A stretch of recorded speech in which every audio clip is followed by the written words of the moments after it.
Before Yeyo earned its loyal following, it lived as an idea Jon Bullinger refused to let die. A vision built on grit, defiance, and a belief that real tequila demands real sacrifice. And when he joined forces with Sergio Cruz, the legendary maestro whose instincts are sharper than steel, something rare happened. Artistry met rebellion. Now, Agave Vice is hitting the world like a controlled explosion. Unapologetic, precise, and carrying the fingerprints of a master who refuses shortcuts. This isn't a story about growth. It's a story about transformation. And tonight, Jon Bullinger takes us into the fire where Yeyo was forged. On this episode of Tactical Tequila Podcast, with your host, Matt Wilson.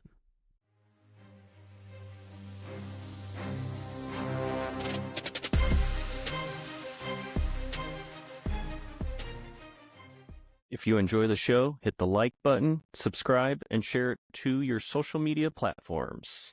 Thanks for tuning in, and enjoy the show. Welcome back, everyone. Matt with Tactical Tequila Podcast here, and tonight's show, we have a great show planned for you. I have Jon Bullinger in the house. He is in studio tonight, and just to give you guys a heads up, he didn't chase the tequila world. He kicked the door in. He built Yeyo with grit, instinct, and the refusal to follow anyone's blueprint. Now he's unleashing Agave Vice, which we have right here in the studio, and we're sipping on tonight. It's a spirit born from risk, obsession, and the hands of Sergio Cruz, the maestro who turns craft into alchemy. This isn't a brand rising. It's a movement erupting from the heart of Jalisco. Strap in because Jon Bullinger is about to drop the truth behind the next evolution of Yeyo. Jon, welcome to the show. Thank you for having me. I appreciate you being here. Let's just kind of dive into things. Let's do it. So what moment in your life convinced you that Yeyo wasn't just a brand that you were building, but more of a mission that you were born for? Yeah, great question. So I started this journey about 15 years ago when I went down to Mexico and was looking for the best distillery. And when I found 1414, there's something magical that happens when you're there, when you hear the machines, you smell the agave and just the wind and just the vibe. It's something that you have to be there to understand that feeling. And I knew that we were going to create something special. And basically, we could have taken the route of just using the distiller's tequila, which is a very common thing at most distilleries. You can literally walk in and ask for the Blanco and the Reposado that they've been aging already, and the Yeyo, and you could even have an XA, probably within the first year, which we all know the math doesn't add up there. We didn't want to do that, so we basically took our time, and we only had a Blanco for a very long time because of that, and before we released anything beyond a Blanco. So that was when I knew we would go against the grain, not do something so traditional, and do something very different. And Yeyo is that we don't push margaritas. We're not doing what a lot of other brands do, and we're kind of going against the grain when it comes to traditional ways of working with a distillery and making tequila. Now, as you talk about going against the grain, Yeyo has a raw, more or less unapologetic identity. What personal truth did you embed into the brand that most will never notice? Well, I try to block the noise from other brands, even though there's a lot of great brands out there. And I just try to hone in on what we're doing. I listen to feedback from people, family, the wife, and I let that kind of be the thing that guides us. So I usually try to stay away from all the noise, and then that kind of keeps me grounded. And I think you can your biggest competition sometimes is yourself. So I just go back to kind of family and friends, and that's kind of how we keep it going. Now, when did you actually realize that the tequila world needed more of a disruptor than just another pretty bottle? Well, when you go to the store today, most of the bottles all look the same, and a lot of them don't even have stories. I think a lot of people got into the industry because of, you know, Casamigos acquisition, and they wanted to be the next, Casamigos, which is very hard to do. Slim to none. But people will keep trying. If you look at there, most of it all looks the same. We wanted to have something that was different from the rest. Square bottle, um, you know, majority of our bottles are all printed with organic ink, and things like the Luna and the Soul, very different from what's out there today. So we knew we had to do something different in the market, and this is creativity from several people, not just me, that make these decisions, but it's a kind of a group effort that goes after doing things differently. Now, every founder more or less has a line that they refuse to cross. What is your line that you refuse to cross in order to keep Yeyo's soul intact? Yeah. I'm there for every bottling. I know that's not scalable long term, but I do think that's important. Even if we're doing a small bottling or a big one, I want to make sure that the tequila is, I have to be 100% on board with it before it leaves the distillery. And same thing, obviously, with Sergio and Sergio Vivanco, and also Jose. But I would say something that we'll never do, is we'll never do anything that is not 100% agave. Um, I feel like it messes with the industry if you're using something that's not 100% agave. So if you go after the cane sugar, it kind of disrupts the farming aspect of it. And we have an abundance of agave, too much agave. Agave is getting abandoned because there's so much of it because the cost of it's so low. So there's no need to really use sugarcane. So we'll never do a mixo. We'll never do a cristalino. Even if we were to make a lot of money doing it, we still wouldn't do it. Now, and I'm so happy to hear that because I'm not a fan of Cristalinos. Yeah, yeah. Yeah, they're very popular in Mexico, but I would never do it. Why would you get rid of the color? Right? Yeah, it's stupid. It doesn't make any sense. Um, if someone misunderstood Yayo entirely, what misconception would irritate you the most and why? Um, I would say I get this sometimes from people that don't know. I just got this 2 days ago, actually. This is in Canada, actually. Someone was mentioning that Ye looks like a big perfume bottle. And then someone asked him what perfume bottle, and he said Chanel. And I was like, that's pretty cool. That's like, at least he would go to that level, like it's Chanel, because that's obviously not cheap. Right. But yeah, I would say that it's, another one I get to all the time is, oh, it's a gringo. What's he know about tequila? He can't obviously know anything about tequila because he's white. Um, so I'd say that everything that we do, every time we make an expression or any tequila, there is a lot of passion that goes into every drop.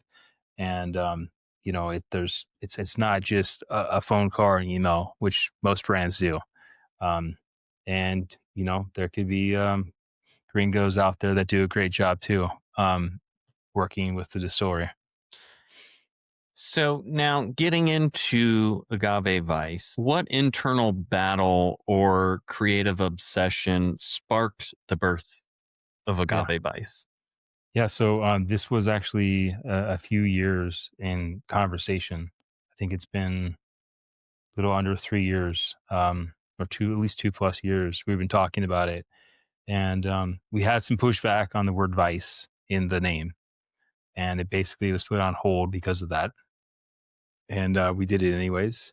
Um, I didn't want to name it anything else. It had to have the word vice in it.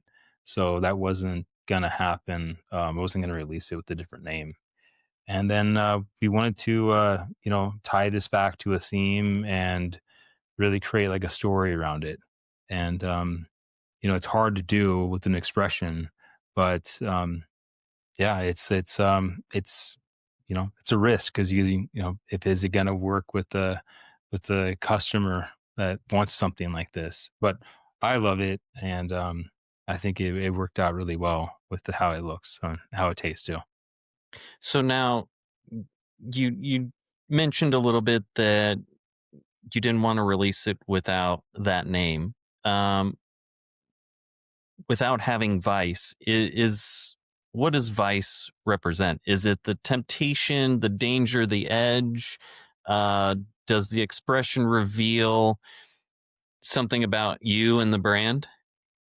Yeah, I would say like so vice can be different things to different people. It can mean the word like addiction, but everything anything could be an addiction. You could be drinking too much Coca Cola. That could be a vice.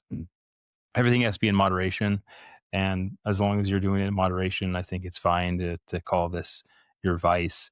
But yeah, it's being different and standing out and choosing this in moderation to consume.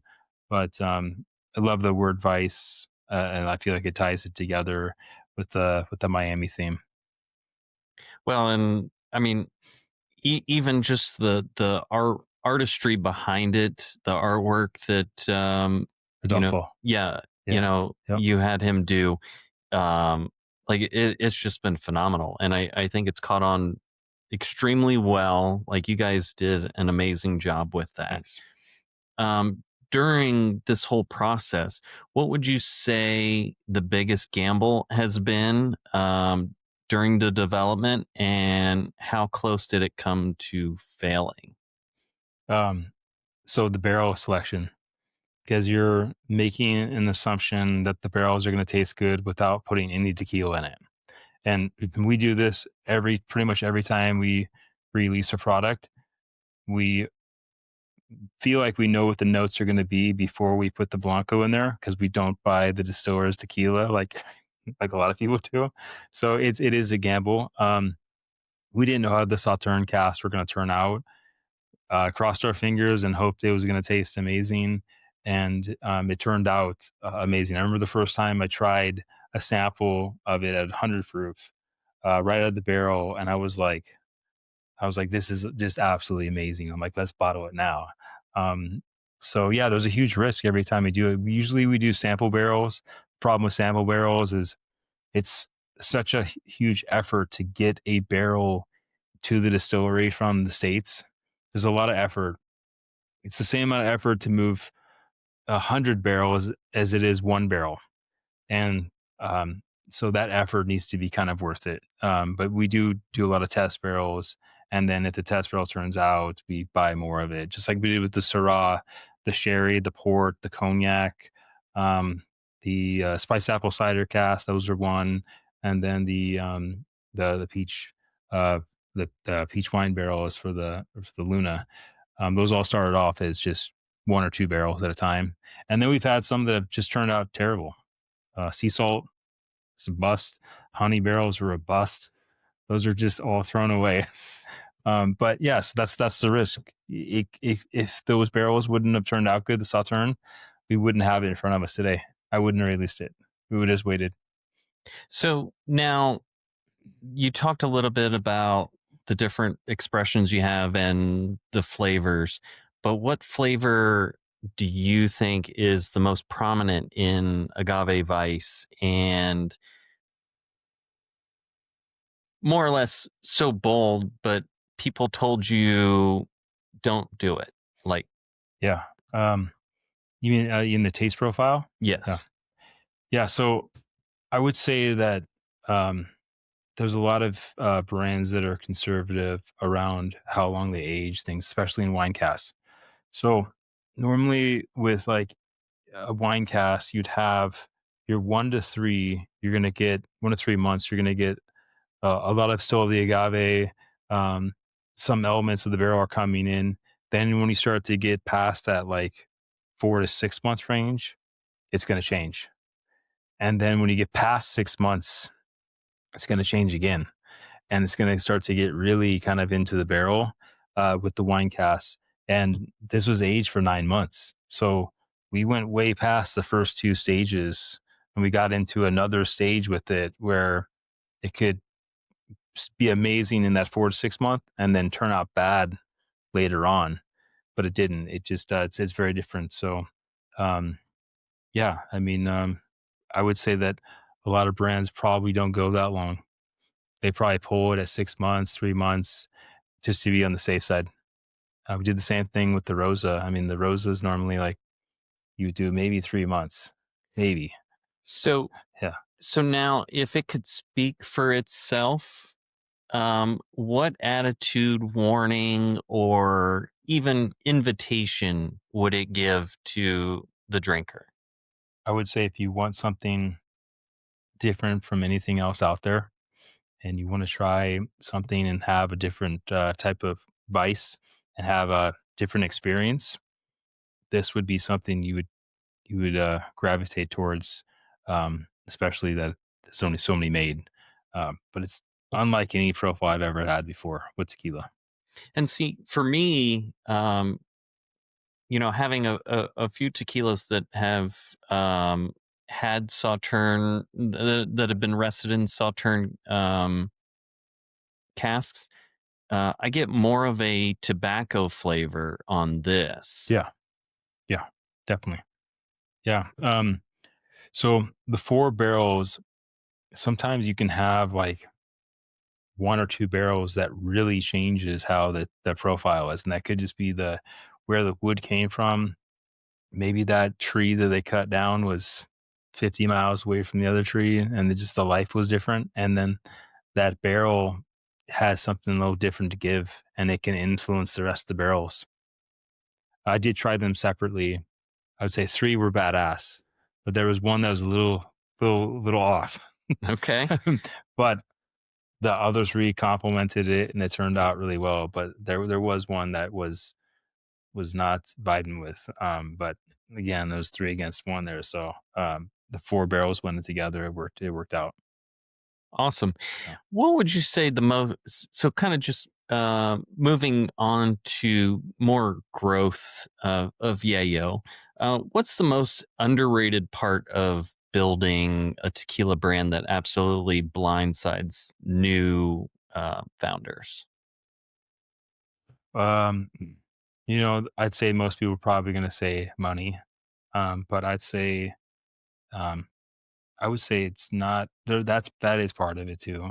But I'd say innovation, and then different stages of the business, um, and being, understanding, planning out far enough, understanding the market. I'd say the main thing is you have to keep customers happy. If you don't have happy customers, you don't have a brand. I'd say that's with anything you sell.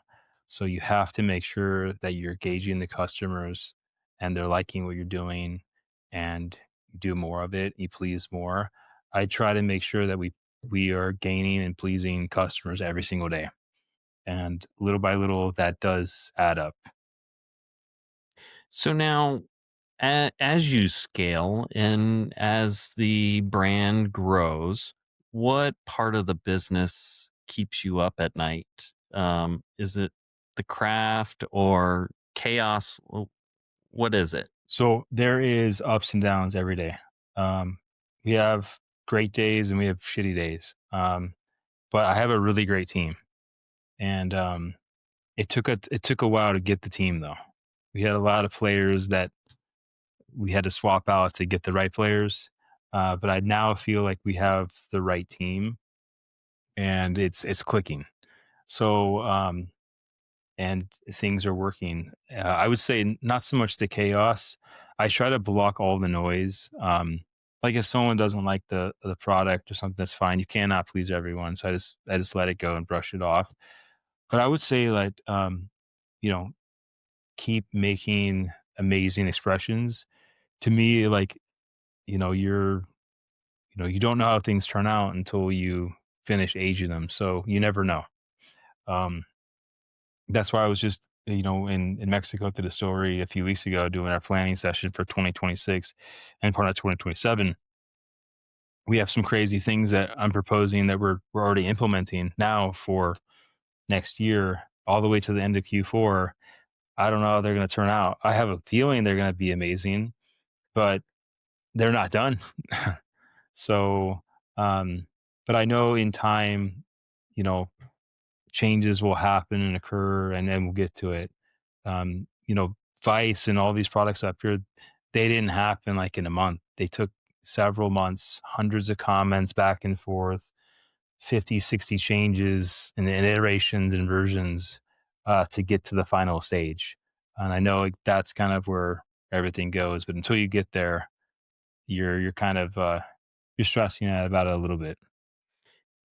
So now, talking about those items that you stress over, what expansion decision, or I'm sorry, what one data point um, do you obsess over that basically like no investor, no distributor or retailer really understands? Yeah. So the normal KPI is like I look at our Shopify, I look at our bottlenecks, I look at our P&L, I look at our run rate. I mean, those are things I look at daily, MailChimp. But like I said, those are the things that most companies would you look at for KPIs. I would say customer sentiment. So how I feel about the brand and how customers are reacting to it is how I kind of gauge it, not so much on those KPIs that I just listed. So when I meet people at events like you, when I'm at the distillery and there's random people there that know of the brand and come up and talk to me, or I get an email from a customer saying they love it and they're so excited about it, or they take the bottle to Japan, um, that's what those to me are things that a distributor or retailer will never see as like a KPI. But that tells me we're doing something right. Now, as you expand, what expansion decision has felt like a leap into the unknown, and why did you take it?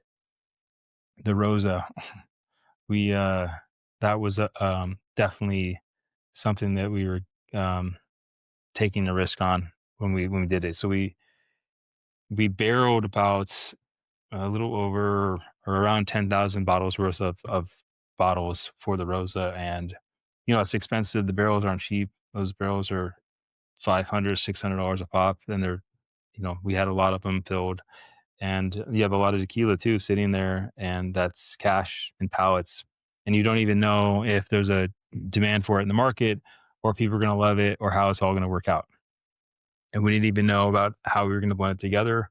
But when we launched it, it just lit on fire, and it went the way that we thought it was. But that was a risk, and that was a way to scale out a different reposado that we had never done before, and it worked out well. And even aging it for longer, it yeah, it was a risk, but it was a good risk. So now, as momentum hits, as you're scaling, and growth can be dangerous, Yeah, of course. And as you mentioned, celebrities trying to grow it, like the Casamigos. Um, what hard lesson has it taught you in order to, or how to scale it without losing control? yeah, that's a great question. I actually for a handful of the expressions, I usually go to Felipe. Um, and I actually talked to him about what we're trying to do, and he's actually the one who told us to scale back on our single barrels. So the first 12, the first year we did them, they crushed it. Just sold out immediately. They were amazing. Next year we did 29. It was a big jump from 12 to that many. Um, and I was gonna do 50, but Felipe is like, don't. And I'm like, why? And he's like, don't do it. That's just too much saturation. It's not gonna be the demand's not going to be there.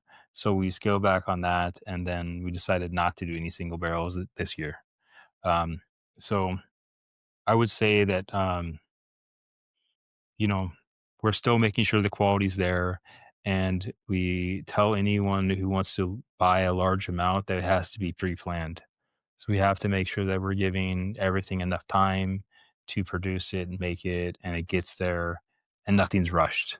So like if Safeway, we knew Safeway was going to come on board this year. We knew that last year, and we prepared for it because Safeway buys a lot of Blanco. But we had notice. I had 6 months to prep for it. So in February of this year, we were ready. But I knew last year. So yeah. So now, as you're scaling 5 years from now, when people say that Yeyo has changed the game, what exactly do you want them to be referencing? I'd say a solid brand that has put a lot of passion into each bottle and that has great expressions from the Blanco all the way to the Yeyo. That we're not taking any shortcuts, and we're doing it right. I'd rather have quality over quantity. So yeah, I'd rather produce less than produce more and have a bad product out there. I think it's possible to a certain point. We're still far away from to the point where the quality would go downhill, but there's still a lot left on the table there for that. Now, I know a lot of people correlate the smaller releases. They correlate it more towards like the Fortalezas. And do you ever think that Yayo will become like a Fortaleza in that sense? Yeah, they got a lot of history, but yeah, I don't see why not. I think if we keep doing what we're doing, I would say yeah, we're trying to be disruptive and different than the rest and super creative. When I go to the distillery and I see Sergio Vivanco and Jose Manuel Vivanco, and I see them like trying like the Vice, the Luna, the Soul, and they're like every time we do something, like I've never had a profile like this, and I'm like, you guys have been around this forever, and they're like, this is great, and same thing with the Rosa, and they're like, they're so impressed by all this stuff, which is awesome because they've been around it. I mean, they're around it every single day. Um, but yeah, I would say like that's huge to have them say that because they drink it before we do anything that leads to the story. They always have it. So now what trend in the agave space scares you the most? But yet you push Yayo in the opposite direction. Um, I'd say probably like I don't think so much on the mixo side. That's always been a thing, but I would say on the, you know, just aging in barrels that are already there. So most of the barrels from whiskey and bourbon, they end up in Mexico. Um, you can literally buy them within where the distillery is in Arandas. There's two barrel places I can buy barrels from within maybe like a 2 mile radius. I literally just go there and get Jim Beam barrels. And I feel like that's kind of the norm. But we push away from that. All of our barrels we bring in to Mexico from other countries. We don't get anything from Mexico. Now I'd be open to like a great wine or something from a Mexico, you know, distillery or something, but I haven't found that yet. But we will definitely be looking for it. But I'd say like, we're definitely pushing away from that. Now, that does help transition whiskey drinkers to tequila because it gets those elements in there. But I also feel like it's too widely available and similar to other expressions or other brands that are out there because they're all using the same barrels from the same place and they have the same water in those barrels and limestones and all other stuff that goes into it. And the notes, they start to taste still a little bit similar. But with these, man, talking like Barbados, Colombia, France, Portugal, Spain, I mean, way different, you know, Yeah, different for sure. climates, different humidity, everything's different. So now off the wall question. If you were to create something outside of tequila, another spirit category or concept, what untapped world would you build into? So this isn't in the spirit space, but um, I've always wanted to do like a healthy like energy drink. I know it's extremely difficult to do. Don't have enough time in the day to do it, but I'd do something like that. Or I'd even like I think it'd be cool to do something with the agave sugar. Um, Maybe it was made make like a hot sauce out of it, or maybe it's like a honey sauce or something, but it's using that over like using like a cane sugar. So it's like not, that you could be keto friendly, not diabetic. You could have it and not have any what is it when you have sugar and the index goes up or something. The You could insulin yeah, raise, yeah. exactly. You wouldn't have that with the agave sugar. So So I like where you're going with that, and I actually have an energy drink in the fridge that I would uh, love for you to try. yeah. I use the Yuka app Okay. for pretty much everything that I buy at the stores, unless it's like fresh produce. Like I'm always scanning barcodes. Nice. It's actually 100 out of 100, and Oh wow. it's more of a sparkling water, but it has roughly like 150 milligrams of caffeine in it, Okay. L-theanine. Like, it's on the healthy spectrum, and it's got it. The places that I found it is basically Amazon, Sprouts, or Whole Foods. Okay. So it's been past inventing. Yes. Yeah. So I definitely want. I'll give you a can of Yeah. that Yeah. before you go.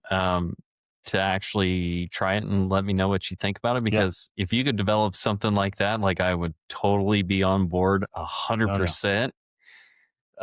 It's just so hard because I stopped drinking coffee, and every once in a while, like, I have coffee now, but for the most part, like, I've been without coffee for like almost 3 years. Wow. Yeah.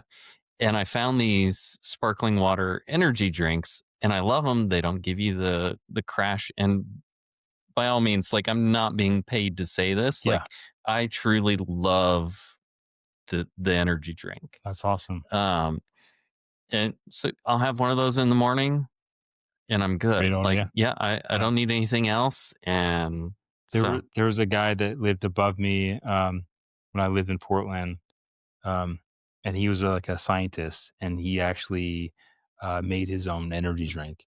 And I would see him on the scales and with all the beakers and all the stuff he was doing, and he was like, but all of his caffeine came from Italy, and he had like three different types of caffeine in there.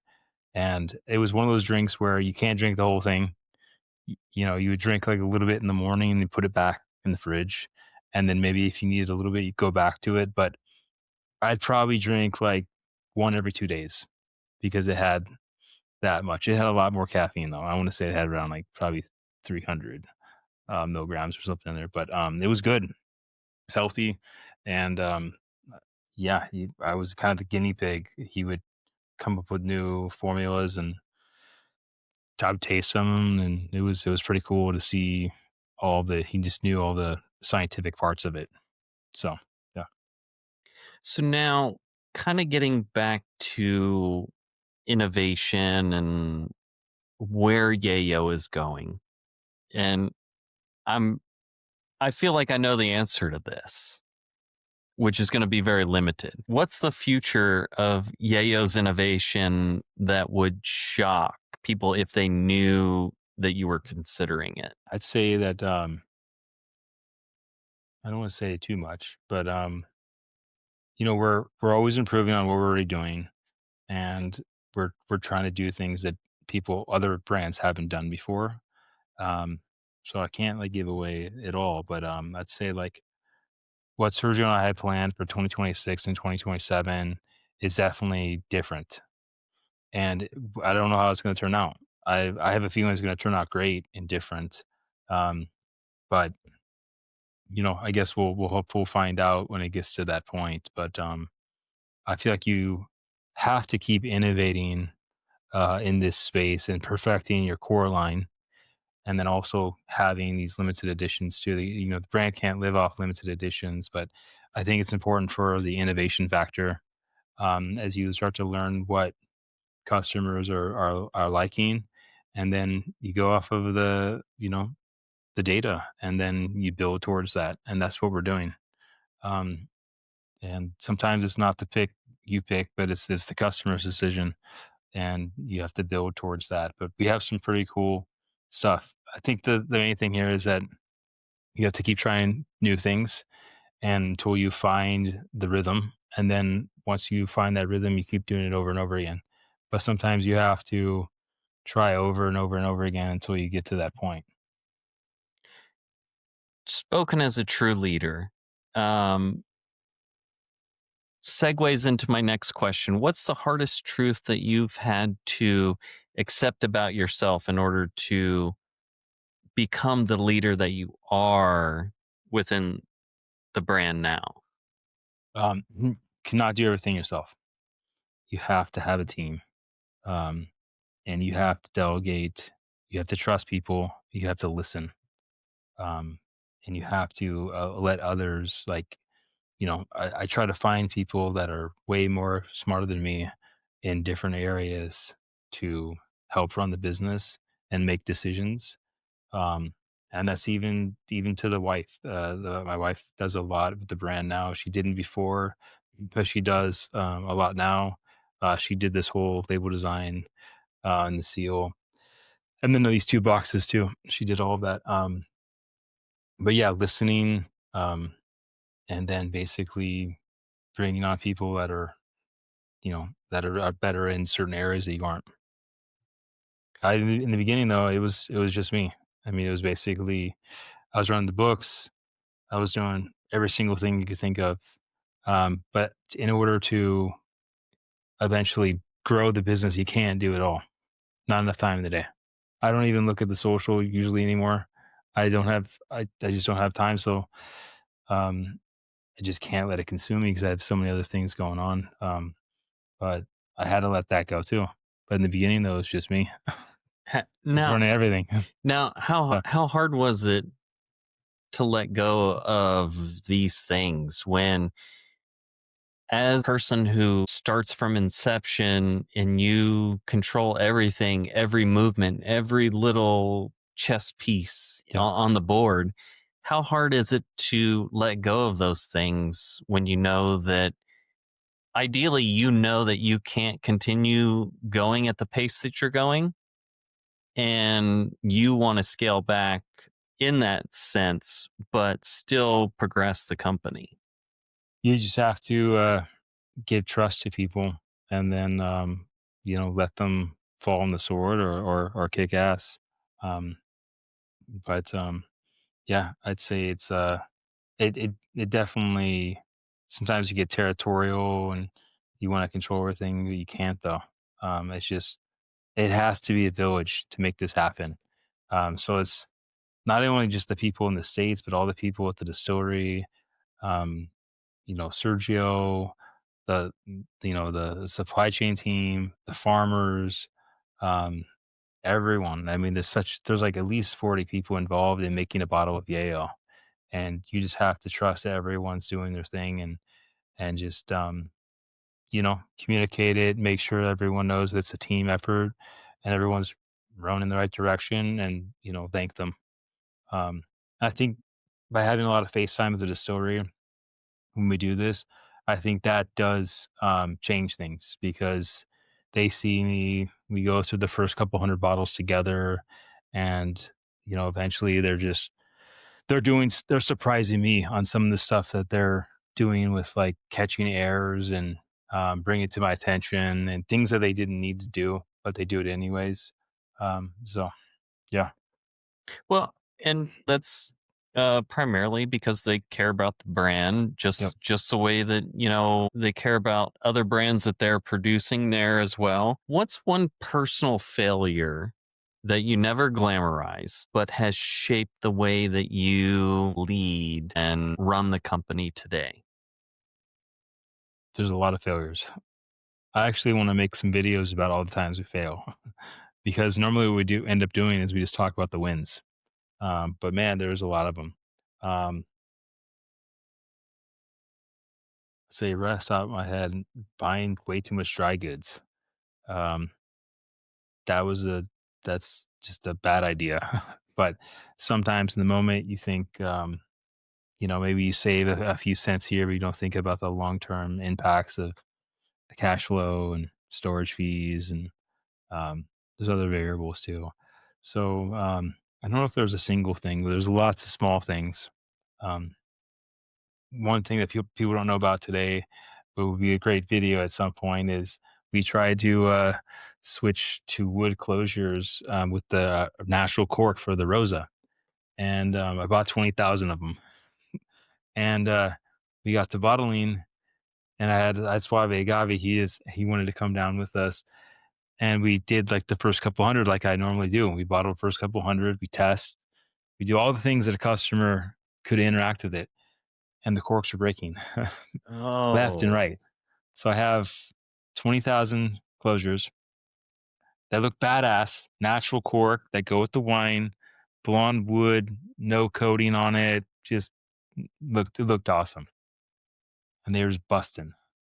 So everything had to stop. oh, man, that's horrible. Everything had to stop. So if you look at some of the videos, you'll see wood closures.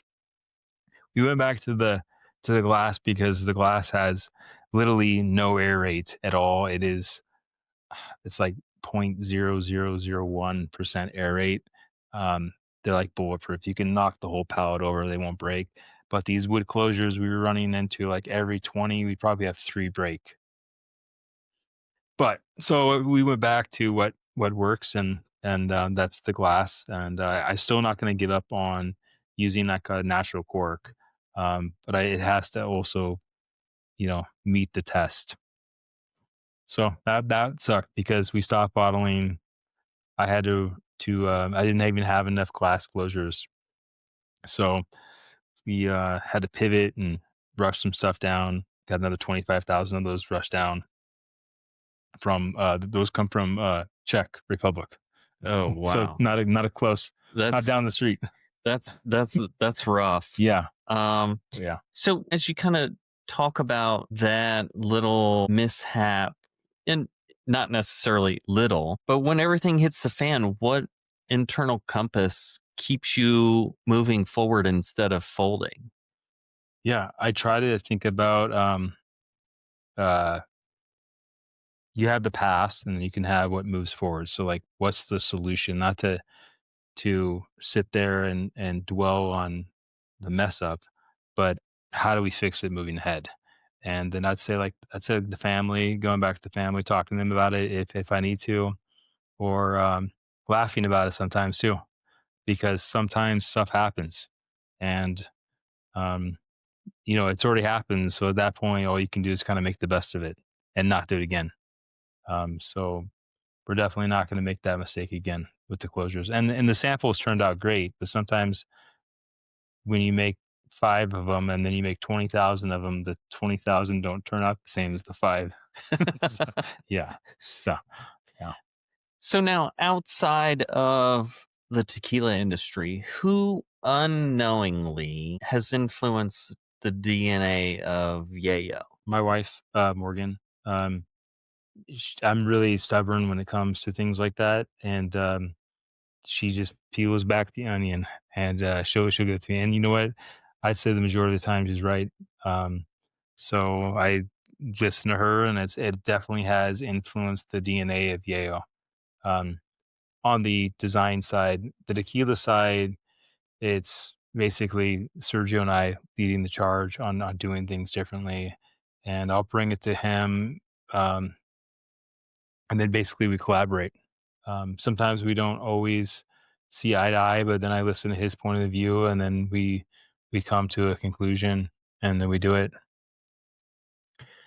As we move forward and we kind of move into community and the culture and everything, what's the most meaningful moment that you've ever had with someone who has connected deeply with Yeyo and a moment that reminded you of why this matters.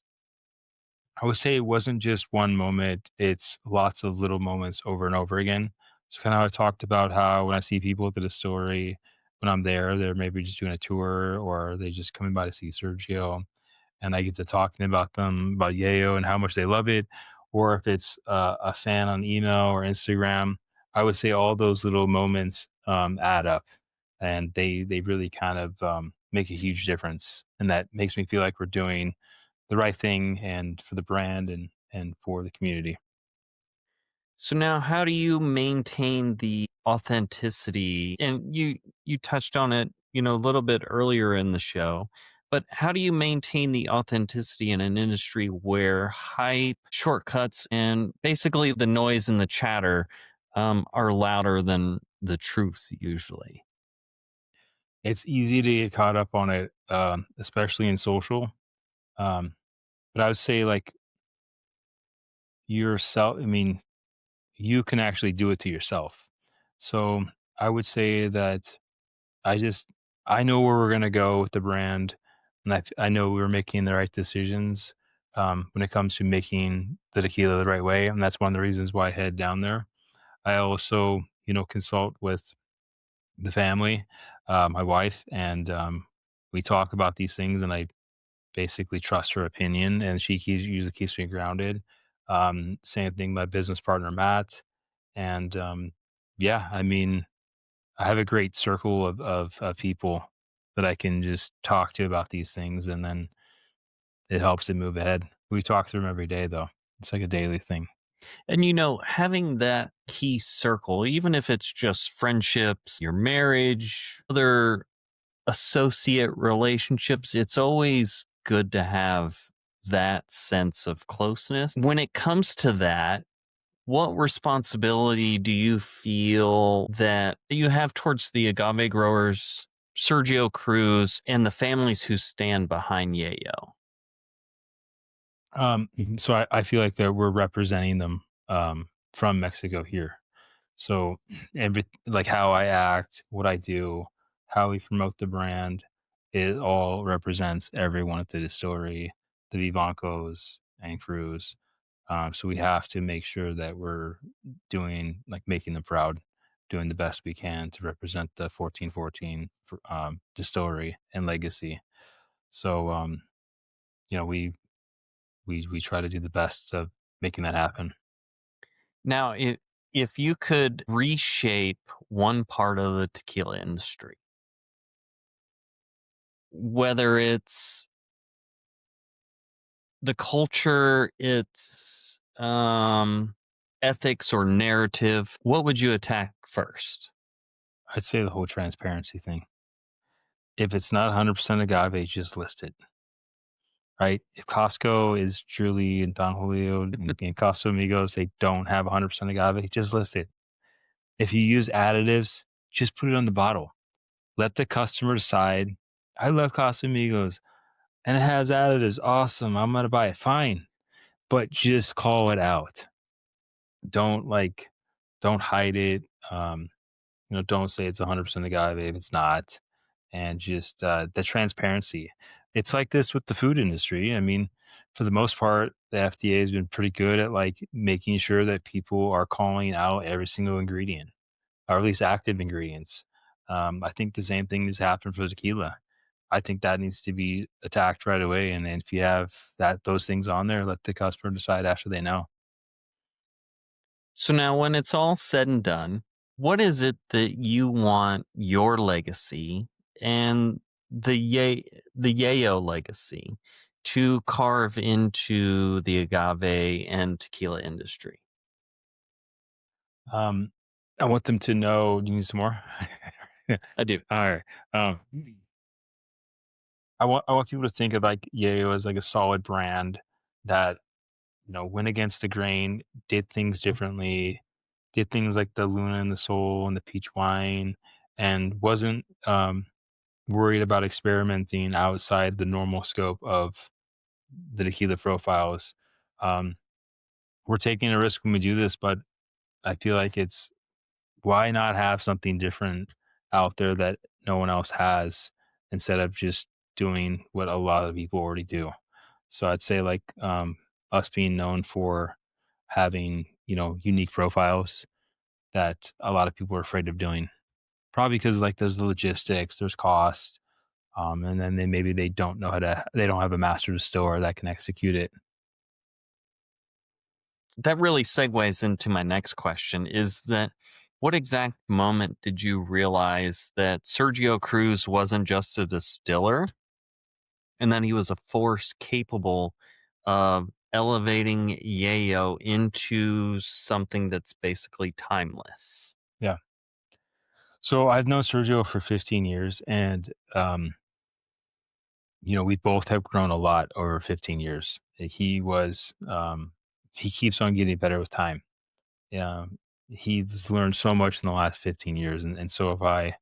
But I would say that Sergio, any job, um, you can train for it, but if you're naturally born to do it, you can actually excel faster or farther than other people that are not naturally, able to do that. Sergio is just born with a gift um, as like an artist. He has the chemist side, learned in college, learned from, mentors, but he has the tongue and he has the nose, and that's something you can't teach someone. He just naturally has it. And he was lucky enough to understand that he knew he had that stuff and he got into being a master distiller. Then you throw the chemist side on there, and then you throw the artist side on there with his natural ability with the taste and the smell, and you got like a very unique person that can take things to the next level. Um, yeah, so like that isn't something you can just go find. So it's very rare, and his personality too. He's just to him, all these projects are Arabian tequila is almost like his kids. So like they're very important to him. And he, understands the complexities of how many different ways it can go based on the equipment and the agave and all the variables, the millions of variables that go into it. But I don't think every master distiller is like that. And so now every maestro, of course, has their own signature philosophy. What's one lesson from Sergio that rewired the way that you see agave, the process purity, forever? Um, I would say Sergio doesn't cut corners, um, unless he's told to, because he, at the end of the day, he has to kind of do what the customers want or the brands want. That he's had, sometimes your hands are tied with that sort of thing, but he doesn't do it. It's not a job to him. Like this is his life is being a master distiller, and I think that's what's different and kind of I think how he's wired differently in this space. Just like with anything, you're gonna have people that just do the job, and you're gonna have people like Sergio, and he's larger than life. Um, and he's just he hasn't changed. Nothing's gone to his head over the 15 years. He's still the same guy. I met back in the day. So So, and you've touched on this, and he's known for precision and discipline. What's the toughest challenge or disagreement that you two have ever faced and worked through in pursuit of absolute perfection? yeah, he gets pissed at me sometimes, but not in a bad way. Like um, I'll ask for a lot from him, and like we have 3 bottlings I'm going to be doing in January, and he's not happy with it, but we're working through the logistics of that, and there's a lot that goes into it, but the barrels are ready, and we gotta pull. I mean, so I'd say he gives me a little grief about that, like I'm giving him too much work. He doesn't like that, but we've actually never argued out of all the 15 years. Um, you know, we always like I kick around the idea, he kicks around the idea, and then it ends up coming out with a better outcome based on that. But we've never had any disagreements. It's been great. I think we get along really well. And, not only in friendship, but obviously in business, that's a key component to a successful business. Yes. Now, Huh. I got to know, what's something that Sergio does in the distillery, a ritual, a habit, even a decision? I know it's different for everything that he does because he's a mastermind in what he does. Yeah. But what would shock people if they saw it? So if we're gonna we're gonna make this a little different, I'd say, um, he doesn't, he's very particular on all the little details. But if we're gonna keep it fun, I would say Sergio changes his shoes twice a day, at least twice a day. You notice his shoes are bright white Always white. because he has another pair that he's changing into. He dresses very nice. Always has on super clean stuff, and that's and at the distillery that's hard to do because there's dirt, there's agave, there's oil, there's steam, there's lots of things that can get you dirty really quickly, especially with white shoes. So Sergio always has a pair in the car.